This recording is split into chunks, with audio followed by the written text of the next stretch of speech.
In this episode of Pensantes from Camagüey, Cuba, we are hanging out with a father, husband, educator, son, friend, contemplator, and creator of art. He has a modest Master of Fine Arts from the University of Arizona, where he spent a number of years sunbathing and reminiscing in all the things that the desert makes you think about. This man is really a contemporary Cocopelli who carries a bag of poems on his back and a pencil and napkin for when the mood strikes. We really need days and weeks of interviewing time to truly capture his essence and artistic flair. Here's the first layer to this unique person and artist. This is really for people who are curious about people, people who find other people interesting. And it's basically to expose the world to different ways of thinking, different ways of doing the things that we all do. Very genuine person, very passionate, and you take life, as it comes. That's how I see it when I see you. So you're flexible. You're not stuck on like tiny details or like this. What is that smell? You just live it. You take a deep breath, right? That's interesting. Yeah. So I want to thank you again for giving me the space and time. And if you have something to say, we would like to hear it. Otherwise, I can start with the first question for you. Well, no, I'm ready. Just tell me. Okay. Tell me what is the first question. I think So what does art mean to you? When you hear art, what comes to your mind? Wow. For me, when I hear art, it's just like a way of being. For me, art is like purpose. So that's like it's something that comes from the inside that I felt early in my life, and then I had to like really like I listened to. I had to listen to and be attentive. It kind of like it came like in searches, through my childhood. It's really interesting. I don't know if unfortunately or fortunately, in some ways, I went into do this test to enter into an art school, which is really in Cuba. It's not that easy, but when you are a child, when you are like 9 years old, so at 9 years old, I took a test to enter to art school in my hometown, and I couldn't enter. So in some ways, I was like had faced rejection early in my life as a child. And then I was told like, no, you cannot be an artist right now, or you cannot study art right now. But this thing kept. And you were how old? I'm 9 years old. 9, yeah. I'm telling you, 9, 10. It was 9, 10, I think. And then the thing is, like, people prepare for this test, and my mom just took me one time to a cousin of my father. She's an artist, and she was a professor. And I remember I surprised myself. She just told me a few little things, like do this and send me a still life, and I just paint, and I was like, wow, I can do this. And but the actual test was looking at other things, and I didn't have the preparation. The people prepare for years for that, and just show up like pretty naive. And these things kept coming. As I told you, 14 years of age, I fell in love with this. In love, teenage love with this girl, and I pull out like a big piece of paper, and I did this like paintings, watercolor, and it came like that. And I kept doing things a little bit through my, that was at the end of middle school. And then I did some others during high school, but I was in a completely different kind of high school. I was more like science oriented. And then I went to study biology, and this will chase me again when I was at my third year in the studies of biology. Wow. So I couldn't escape it. Yeah. Who do you think, up to that point, when this is happening to you, who was your biggest artistic influence at the time? You know, uh, yes, everything was like really intuitive Mm-hmm. for me. You know, it was all about like feeling and wanted to express myself. And of course, you know, I had some basic knowledge of art and artists that I like. A lot of them were like modern artists from the 20th century. Mm-hmm. You know, like a Spanish artist I love, like Picasso. So like, Yeah. you know, the quintessential artist that when anybody with a profound culture, you know, will know who's Picasso. Yeah. Yeah. And So more like a modern. mm-hmm.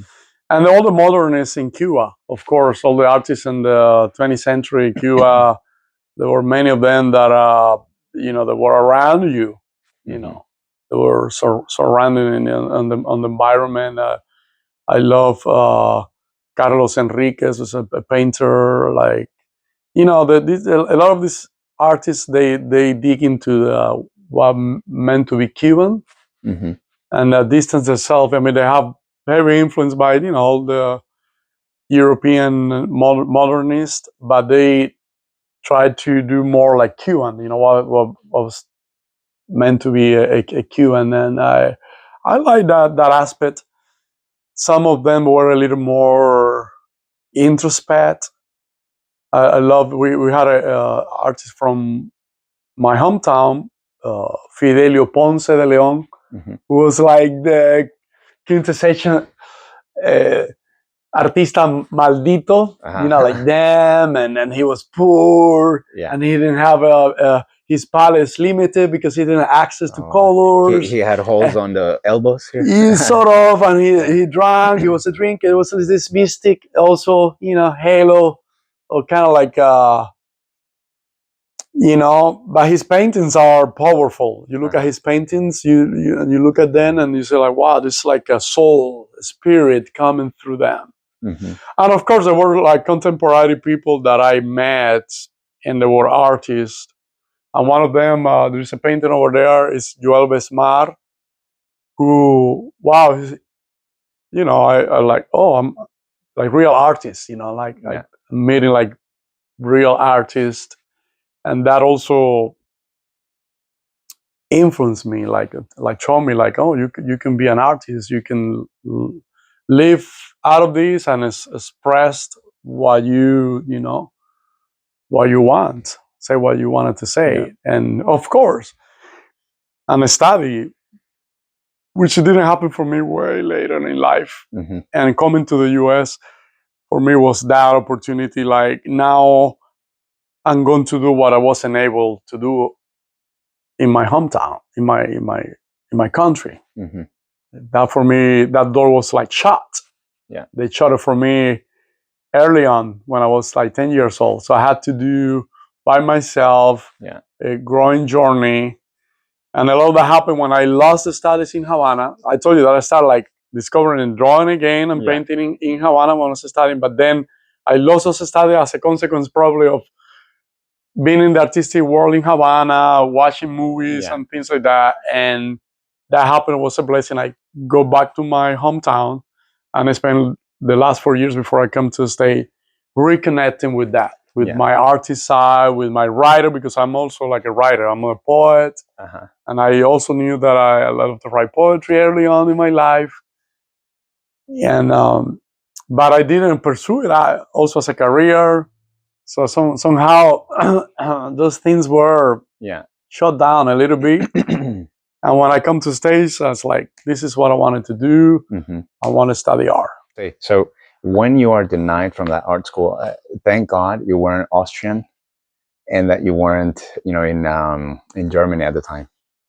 Ooh. When you were, because you know that's what happened to someone really famous last century. German? Mm-hmm. Well, he's Austrian, but he's linked to Germany. Ah. And he was rejected from an art school, and it's the initial resentment.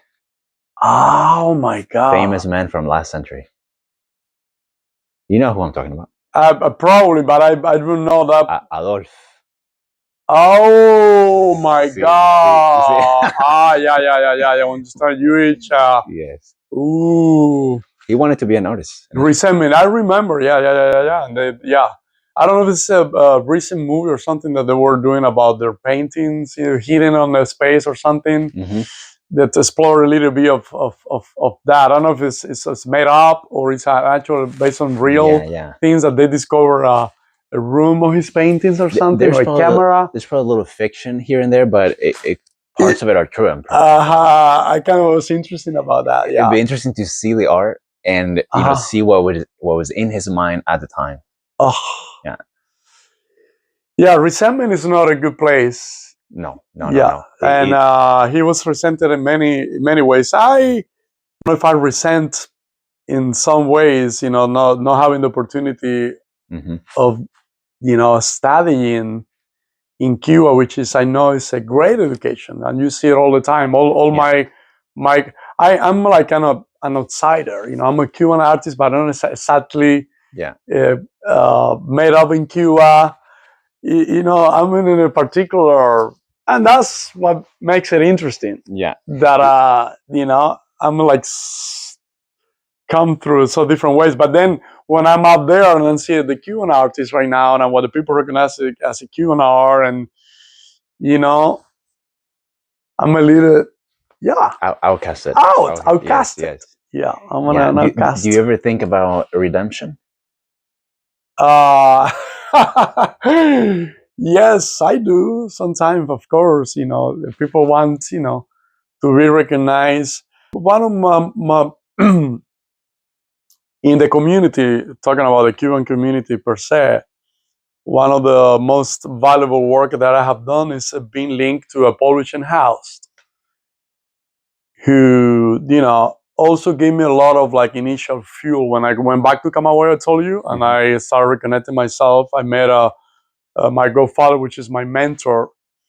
And that's one way that artists throughout history have been, developed. Yeah. And, and in some ways, meaning, this person gave me a lot of like encouragement and opportunities to create venues, to develop myself. And even I came to states that continue. And I got a initial, his friends were part of a group, and then we decided to create a publishing house. I was the first illustrator.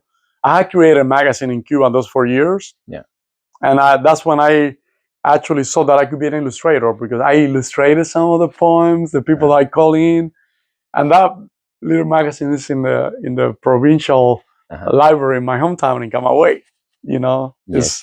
You can go see that part of a history. Okay, so you have to excuse my ignorance, but I know that we're illustrating, but is it when you illustrate something based on a poem? Like there's the poem and you try to imagine it? This is really actually central to my work. Yeah. Central to my work and central to my vocation is the relationship between text and image. And that's something that I discovered early on those 4 years when I went back to my hometown and reconciled my artistic side. I many times did a little drawing and I wrote the poem of it, or I had a poem and I did a drawing of it.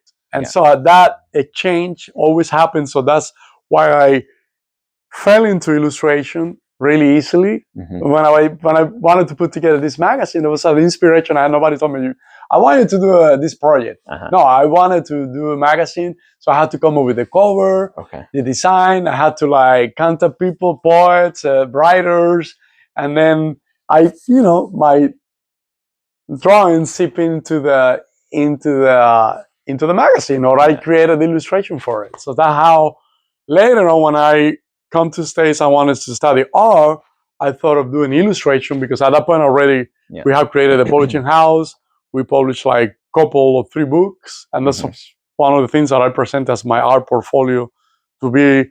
But instead of doing a bachelor's, I went straight into the Master of Fine Arts, because I finished a biology degree that I have started in Cuba. When I went to Havana, that's biology that I was studying. and I left it studies. I lost the studies actually, Mhm. and I had to come back to my hometown. I want to focus on the relationship between words and images that you Okay. mentioned. So, what is your feeling towards the fact that most people, pretty much every person, will think of something slightly different from one another? So, when they see words and they want to put that into an image, how do you feel about the differences? I think it's all fluid, you know. It's a continuum for me, and of course they have different forms, and I think it's okay if some people feel more drawn to one thing Yeah. and the other, and the way I see it is just like open to interpretation. I mean, as a creator, if I create something like this and that, and is whatever people like feel, if they can make the connections, you know, it's like arriving like to anything, any manifestation, Yeah. creative manifestation, or even like nature, or, you know, you are in front of something and you connect it in different ways. Mhm. I think is for me it's okay. Like anyone can see things if they see different. If Yes, they don't yes. see the connection, Mhm. you know, I myself in my life also I see myself as a connector. Okay. You know, Yeah. I'm always making bridges. That's Yes. also things I've found purpose on. Yeah. Like building bridges, making connections. So when you think of your art, so you have it in your memory, you think of everything you've done. Is there something about your art or your style that you don't like? Or, you know, I don't know. I don't like how I do right turns or left turns. Yeah. I mean, if I were to critique myself or my art, uh, it, it could be like having more of a detachment from it. I like it. In my sense, I like it. It's nothing that I don't like. Mm-hmm. That's how I see it. You know, I have this view that it's alive. Yeah. Like everything I create is alive, and I can go back even if I see it not complete. I can always, or if I don't like it, actually, yeah, there might be things that I don't like, and I think that are not working visually, aesthetically, or I feel that are incomplete. But I can always go back. Mm-hmm. It's the same with the mistakes. Like, oh, this is a mistake. Oh, this is just an opportunity to jump in. Yeah. And that's why I love collaboration too, because sometimes, you know, I propose like a little phrase in a line or something. And I did a big mail art project where I collaborated over 50 artists all over, you know, and I do like a little scribble and I send it, I mail it to them, and they do something and they mail it back to me, and like we keep going into this playful. For me also, art is about playing. Yes. And I have this fresh approach also to art, and I wanted to in some ways embrace as a child. Yeah. When a child is just playing with something, and also the strip from the pretensions of this is for this is going to go this. That's why these drawings that I just show you right now, you know, we're gonna bring them in. This is the pure state of that I'm like, and for me they're almost like meditation, like keeping me alive. Where I don't have a lot of time to make art because, you know, I'm also a teacher, and your husband, I'm a father, friend. So a friend. So I have all these different roles. But when I do these drawings, and they sometimes they're quick, and you know, this is like my joy, fulfillment. Yeah, my fulfillment. I just do it 5 minutes, and I'm like so happy that I can like change. Your favorite thing about your art? What do you love the most? But you need to pick one thing.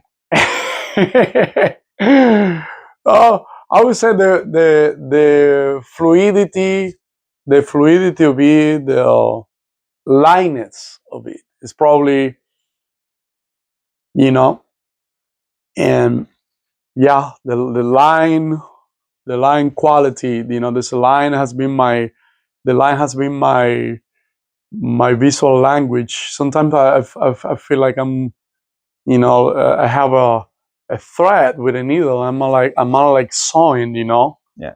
and that's how I, and the joy, yeah, Yes. the Yes. joy. Hopefully, yeah, people can see that joy, that Yeah. fulfillment. Well, we were just talking about different roles that you play in your life, and I'm really interested in you as a person, artist, and the person.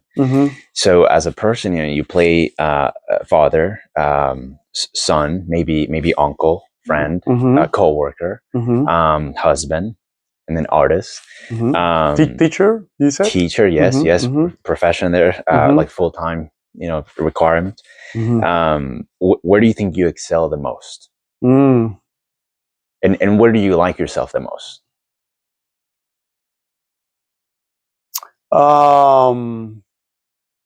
I think the glue and I excel the most is the person, and that permeates everything. And I think it's the charisma and the love and the passion and the joy. I think that's the glue in all those things, and that's what the quality that, if there is a quality in the other things, is that quality that permeates those other roles, and because in at the end of the day, this is the love and joy. That's the most important thing.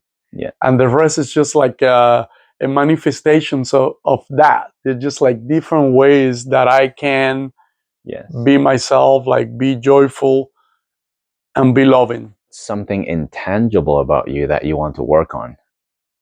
So this has to be a moral, non-physical feature about you.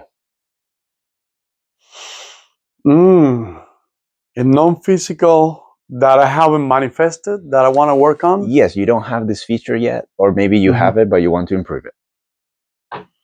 Well, I would say for me, always been discipline.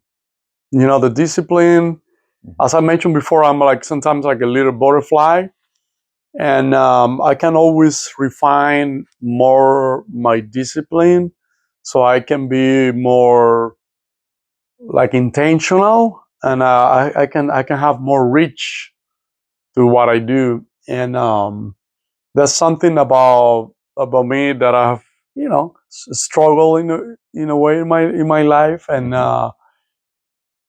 and I think with years I haven't been able to like refine it more, and know how to to have those systems of to check yourself. Yeah. But it's always sometimes I feel like you're a race against time, and how much you use your time is, I turned 50 last year, so last year was like a really like pivotal year. For example, I'm seeing that I haven't had the same energy as I had last year coming into this year. Okay. And I wanted to like, why not? Just because I turned 5 and a round 0, and now it's just a 5 and a 1. I just need to continue. Yeah. I just need to like bring the same energy that as I live my 50, which is one of the greatest years. Actually, was just last year. Yeah. And 2008 when I was 33, that was also a pivotal year in my life. So why cannot make any year a pivotal year in my life? That's absolutely true. So what do you think it's a placebo effect? So last year, when is your birthday? What month? January 1st. Oh, okay. I started the year. Yeah. I started the year with my entire year. Yeah. I had that energy throughout the year. Okay. Because I don't know if mentally I was coming into it, and I don't know. I don't know if it was mentally that I created the space, and then things manifested and came to me, or there was that was meant to happen, and the things were out of my control, and I just came. But a lot of things manifested that year, and the opportunities kept coming. I think right now this is a wonderful opportunity that that I'm having this interview with you. That makes me right now like hopeful. Yes, yes. Yeah. Yeah, to me, honestly, I'm always open to a conversation like this, even if there is no camera or mic. I I'm know. always open. I think that given the briefness of life, Mm-hmm. it's pretty much a sin for me to not use my brain to examine things, to question, to admire, to Mm-hmm. have opinions, beliefs, and that when it comes to connection, mental connection, emotional connection with Mm-hmm. people, that's the core of life for me. Mm-hmm. Me now there are 4 walls, but when I was growing up, there was 3 walls, Mm. and we used to borrow the other wall from the neighbor. Wow. So we just didn't have enough money to build it. Mm. But those things, growing up, and especially in Latin America, and you can probably relate, Mm-hmm. Mm-hmm. your brain doesn't focus on those things. Your brain is focused on what's happening here on the coffee table, who's present, Mm-hmm. and Mm-hmm. I feel rich. Mm. Nothing was ever missing for me. That's beautiful. I've suffered more as an adult in the U.S.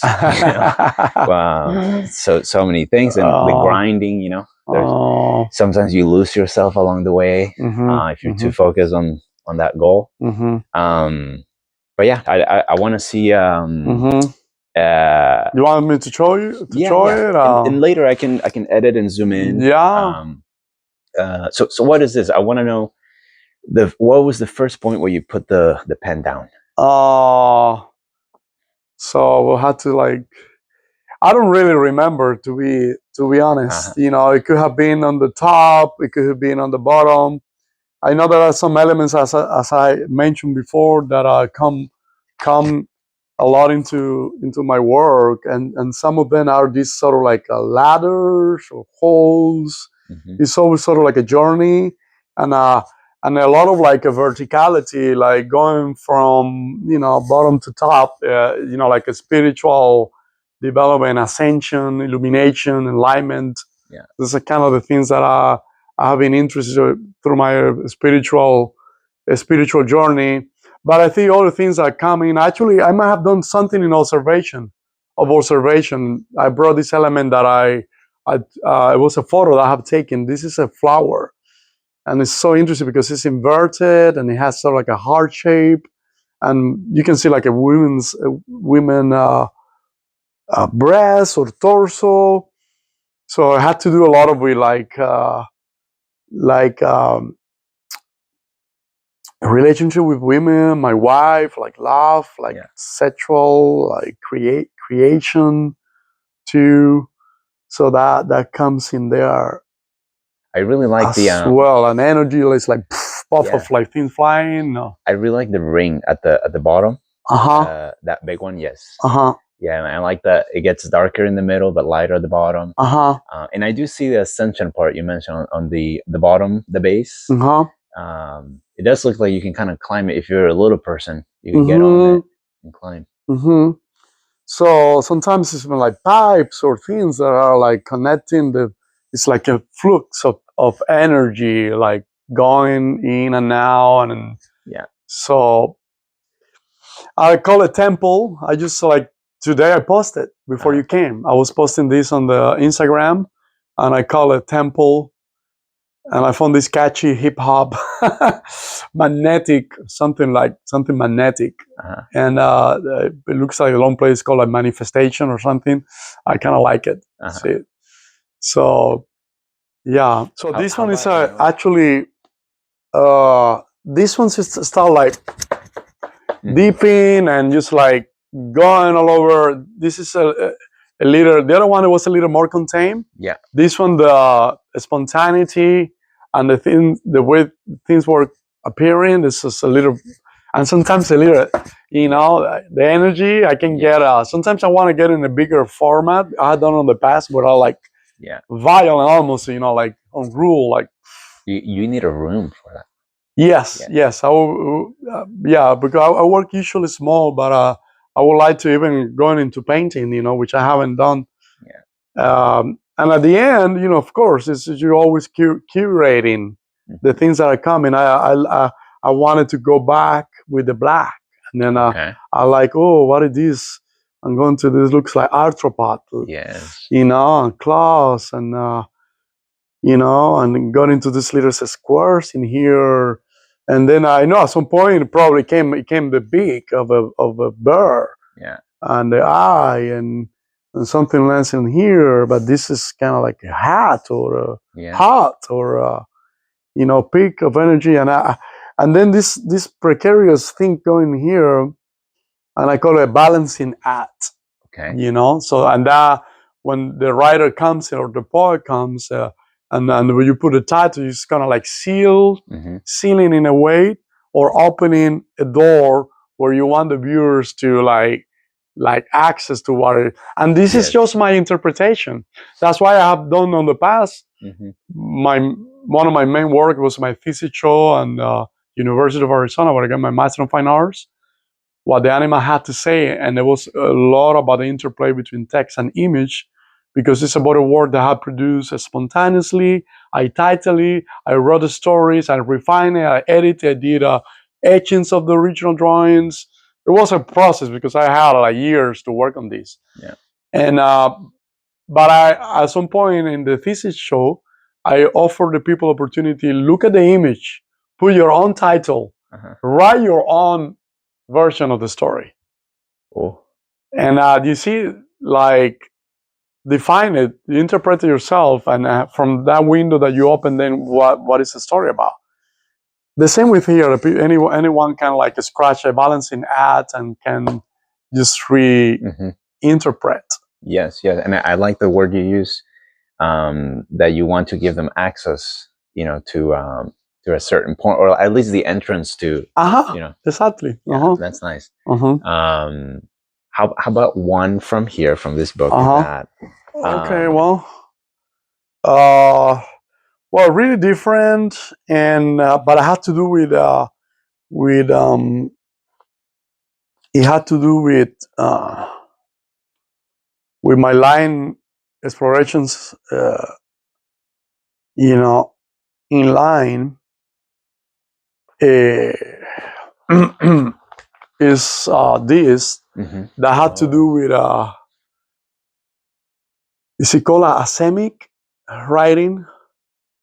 It's a writing that doesn't have meaning. Okay.